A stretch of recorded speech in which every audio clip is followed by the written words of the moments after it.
As you get older, one of the things that, when you buy something that's got a lifetime guarantee, the luggage, you spend $1,000 for a suitcase, lifetime guarantee. 5 months later, it's falling to shit. Whether it's, you name the name, make, it doesn't make a shit what the make is.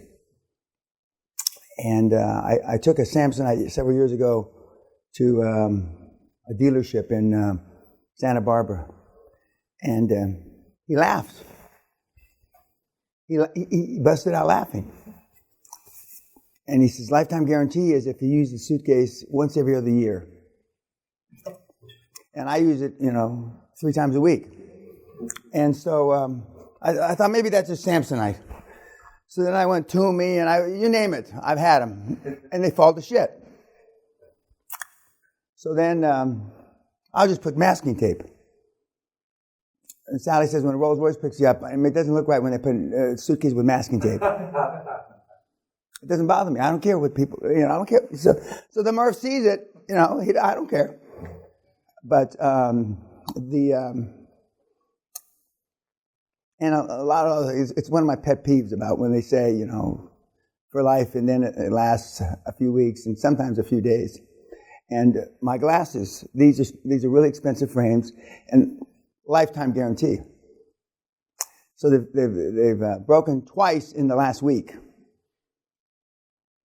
And so then my backup glasses, which you saw yesterday, broke. And my backup to the backup broke. So I've ascertained, or Sally's helped me ascertain, I'm hard on shit. Which is true. I'm hard on everything. Because I have high fucking standards. When a cocksucker tells me lifetime motherfucking guarantee, it better be lifetime motherfucking guarantee. Whereas you, well, I guess that's the way my life goes anyway. One of the hardest things for kids when they leave the seminar, and in this regard, it's easier for the YouTubers that just use the material free, because they don't have me holding a gun to their head. Now, most of you are here because I'm going to hold a gun to your head, okay? But you say that now, just like all your significant others are going to be, they support me, Dan. That's why we have a 50-60% kick the bitch to the curb rate. And or kick your business partner to the curb. That's just the way it is. But the standards of people, and one of the guys that I had one-on-one time yesterday, that he and I both know somebody, and he has high standards for him, or thought he had high standards, and then I told him the truth, and he was dumbfounded. In this country, they say gobsmacked. I don't know what that really means, gobsmacked, but it's a word they use when they're blown away, by some information. Because most of the people that you know in the real world, and this isn't the real world, in the real world have a persona, a public persona and a private persona. I'm this 100% of the time. When I get up in the morning till I go to sleep at night, I fall asleep saying my prayers, like the good Catholic boy I am. Okay? But the other guys, the personal development guys or the success guys or whatever, and gals, they have two personas. The president, Obama, former president. It's because, especially now, because everything's in the media. You can't hardly do anything without somebody taking a picture of it. And so and that's why when somebody says something, a bad word, or says something vulgar about a woman, and it's caught, he's caught. They say he's caught. But that's the real him. Or her during the election when Hillary Clinton said, if that bastard gets elected president, he's going to put us all in chains. If you remember. And she was caught. That's the real fucking Hillary Clinton. It would have been a piece of work for her, that fucking rag, to be president. Fucking sake. I can't, what the fuck?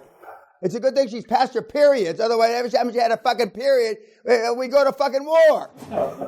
What the fuck? But you're going to have higher standards. And for those of you that adapt to that quickest, it'll be easier for you. Not easy, but easier for you. And normally, what does that mean?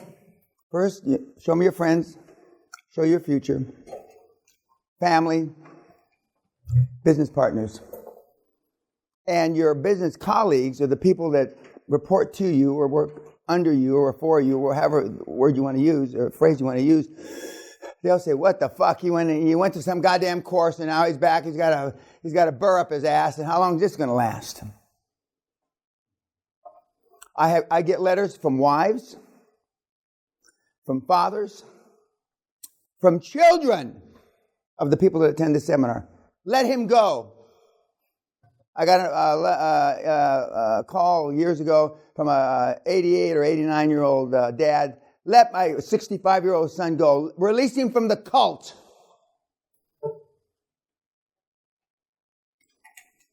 We've had people kidnapped by intervention. You know, when they go and they kidnap when they're on drugs or some shit. We've had attendees of this fucking seminar kidnapped by their family, drug away with a fucking hood over their head, and taken off to some mountain retreat to, give them electric probes up their ass and shit. Same one guy, not once, but twice. They drug him back to Australia. Is that the hardcore seminar? No, it's a regular seminar. He's never been to the hardcore. I'm expecting Bert's parents to fucking kidnap him. They're going to send the whole Oh, okay. And then we got guys living in trailer trash, living in caravans and mobile homes, kidnapping people from this thing because they want to make their lives better, and they're living in a caravan. They get all their pennies together and they hire some fucking ex-special forces guy. They give him 25 grand to come, and grab you and take you away. What the fuck? But that's what you got. That's what you have ahead of you when you go back. And the reason I was going to read this email to you, but I'm not now. I was going to pass it out. But this is a lady who's thanking me, and Allah, the Muslim like to write shit. Allah, thanking me, Allah, for saving her life, for my work and teachings. That sounds a little too religious for me. You have saved me from the pits of hell on earth and living a life of quiet desperation. Praise Allah. But some of you, I don't know, I have a guess, which 2 or 3 are most likely to have the most fucking problems when you get back. I'll know better. I'll know plus or minus 5% by the end of the week, by the questions you ask. Okay, and it's normally the religious zealots that do the interventions. They're the ones. Okay, what did you see last night? Ray Kroc. What? Ray. Yeah, right. Oh, what a sweetheart Ray is. The Founder, the movie The Founder. For those of you meatheads on YouTube, you should watch The Founder. The bottom line, he was a ruthless, mean motherfucker that didn't keep his word. That's the bottom line. And they're all like that, you fucking moron imbeciles. Success leaves clues. They're all fucking ruthless. And now they're making their legacies. After they made tons of money, then they're, doing all kind of good. Just like me, I'm no different. But I tell you, I'm a miserable son of a bitch. And I'm going to stay until they put dirt on me. Okay, takeaways from Ray. He looked at all this competition as enemy combatants. Gee. That, okay. What else? The importance of a good name. Persistence. It doesn't matter what happened before. He was able to change and see different things and adapt. Support of wife. Pardon? Support of wife. Oh, yeah. Kick the bitch to the curb. He was hungry. Yeah, always be in a hurry. Pardon? Always be in a hurry. Always be in a hurry. A few years ago, I interviewed the former assistant to Tom Cruise. I wanted, because I was going to reopen an office in Los Angeles. But anyway, And I'm at the Beverly Wilshire Hotel, which is kind of where Sally and I live when we're in Los Angeles. It's where the movie with Pretty Woman was filmed many years ago. And the guy comes in. The guy looked like a fucking $1 billion. I mean, the guy said everything right, did everything right. I mean, and I said, why in the fuck did you leave Mr. Cruz? His head goes down. That's the universal I fucked up. I shouldn't have. And I said, well, can you tell me without telling me anything private shit, that's in the news that maybe I don't know, other than Mr. Cruz is a Scientologist, apparently. He says he gets up every morning, 4:35, like he didn't make a penny or a picture or wasn't famous. Every morning of his life, 7 days a week, he gets up like he's starting from scratch. And he moves quickly. He walks really fast. And he was with him 3 or 4 years, and he said that he's a terrific guy. He goes off to his Scientology meetings once or twice a day. But he works like he never did anything successful. And he's one of, the icon movie guys of the last 30 years. What else about Ray? You experience growth when you hire the right members of the team. Yeah, that's a good one. Yep. That scene towards the end when he said, I'll have to do that 1% on a handshake deal. Now, we have guys that have seen that movie here and gone out and done handshake deals with people in the rest of the world. And then, when they get fucked, they email me back. If it's not within the year mentor program, email me back afterwards.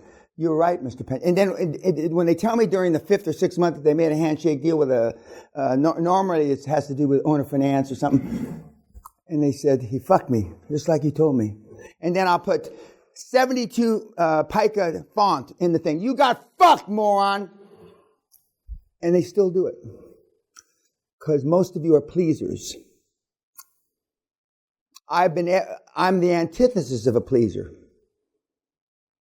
I didn't realize it when I was growing up. Yes, sir. People, do you find in closing people will change the term? Yes, absolutely. At the closing. Yes. I mean, when you sign the papers and you slide them across the table for them to sign them, and then they just sit there, and you're wondering why they doesn't pick them up. That's a red flag. That's a giant red flag, because they're about to tell you, Murph. We've been thinking about it. My uncle, the CPA, or my son-in-law, the lawyer, bless you, told me that that I'm selling too cheap, or I should have brought this up earlier in the negotiations. I just get when they say I should have brought, I just get up, close my briefcase, and I leave. I'm not interested in what he's about to say. That you got my answer was that what you just gave. Yeah. You just Out. You don't even try to game time negotiate. No. But it's beyond it's past negotiation at that time. Somebody had another. You turn someone else's creation into his own dream. Yeah, and some of you, not you in this room necessarily, but hopefully or perhaps, but some of the kids that have come through the seminar find somebody else's deal and they're fucking it up. And normally you try to do the right thing. You say, well, I can show you how to do it. Let's do it together. And he says, fuck you. And so then there's 2 or 3 ways to do it. There's the easy way and the hard way. Normally the hard way is the best way. You start up right across the street from them and doing the same fucking thing. And when you answer your questions in the question and answer part of your weekly report, and you're going to give me 3 alternatives. Normally the alternative is least you want to do is the one that I tell you to do, the hardest, because you will back away from the hardest decision. And there's never an easy time to make a hard decision. There's never an easy time to tell your wife that you don't love her anymore and get the fuck out. I don't care. There's never an easy time. There's never an easy time when your kid gets arrested for, like when I used to get arrested, my dad just left me in jail. I'm hoping that it hurt him some, but he sure never fucking showed it. I'm beat half to death Friday, and he picks me up. He doesn't pick me up. He comes by. the prison hospital on Monday afternoon to tell me, why'd you fuck up? And I'm hoping, Dad, I'm hoping that, I tugged at your heartstrings, but I kind of doubt it, but, hope springs eternal. What else about Mr. Kroc? Pardon? Hard attitude. You're going to see a bunch of movies this week, and every single one of them, I could give you 100 movies. Every single person, save one guy on that wall, and Jesus, 2 guys on the wall, were hard as the fucking nails. Jesus and John Wooden, the Wizard of Westwood, arguably the best athletic coach that ever lived, won 10 out of 12 NC2A. Well, I had the privilege of knowing him. I was on the dais with him once. But those, Jesus and Wooden, are the only 2 non-hard bastards on that wall. And I could have 1,000 guys on that wall, but I only list the ones that influenced me, and almost all of them I knew personally. I don't know Henry Ford personally. I knew the current Ford, that's the chairman CEO. I met him when he was young, when he was sweeping floors 40 years ago in one of their plants in, I think, Torrance or someplace. What else about John? Not John, excuse me, Ray. Once he made a decision, that opened everything. Don't confuse me with the fucking facts. I'm not interested in the facts. I may be wrong, but I'm never in doubt. The facts only blur my vision. And I've been around long enough, for 50 years doing this, I change reality. Yes, sir. You said practice is the symphony of success. Fortune favors the bold. Now, someplace in your lives, you've heard almost all this. But you just, it's like water off a duck's back. You don't pay any attention to it. But you're going to hear it every single day here, and virtually every single film that you're going to see all says the same thing, and success leaves clues. And if all these guys, now I'm not telling you to be Vlad the Impaler, or Attila the Hun, or Alexander the Great, or which are guys that are up on the wall, where you're going out killing people and shit like that. But the only reason that the modern day icons didn't kill people is because you go to jail now. You go to jail now. When we're going to go through some lawsuits that some of the big icons have been involved in the last 10 or 15 years, they're ruthless. They do almost inhumane things to other people. And nobody knows. I mean, am I the only motherfucker that goes to page 35 on Google? Apparently so. First 2 pages, maybe the third, maybe the third page. If you put down Ray Kroc lawsuits, Ray Kroc fraud, if you put Napoleon Hill fraud in Google search, you'll get all kind of other shit. But you don't want to know that. You just want to know the golden arches, which is a great story. Most of it's true. A lot of it's, you go to the McDonald's University, and I mean, you think that the school was dedicated to Jesus. Okay, YouTube. Bye.